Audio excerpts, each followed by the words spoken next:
Je m'appelle Gaëlle, j'ai 25 ans. Le but d'un ingénieur composant chez Decathlon, c'est de concevoir des tissus qui sont adaptés aux usages des sports. L'impact principal de la teinture, c'est qu'on utilise énormément d'eau et on monte à de certaines températures, ce qui vient amener à une certaine émission de CO2. C'est ce qui rend le process de teinture très polluant en fait. La technologie du Biton, elle est moins impactante qu'un tissu teint classique car on vient teindre un fil sur deux. D'autant plus que le seul fil coloré qu'on utilise sur les deux dans un tissu, il est teint d'une manière un peu non conventionnelle par rapport à la teinture classique. Donc le but de cette teinture, c'est de ne pas du tout utiliser d'eau pour colorer le fil en fait.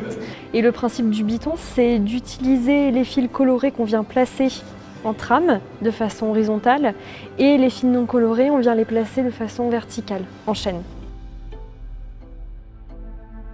La contrainte peut-être du Biton au niveau de l'aspect couleur, c'est une fois qu'on croise justement les fils, on ne sait pas trop quel type de couleur on va avoir. On a tendance à plus évoluer vers une couleur claire.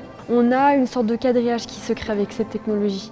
Et par conséquent, on va dire que c'est un design un peu plus engagé en fait. Et actuellement, j'en vois beaucoup. Donc je pense que c'est la tendance. Le Biton est fashion.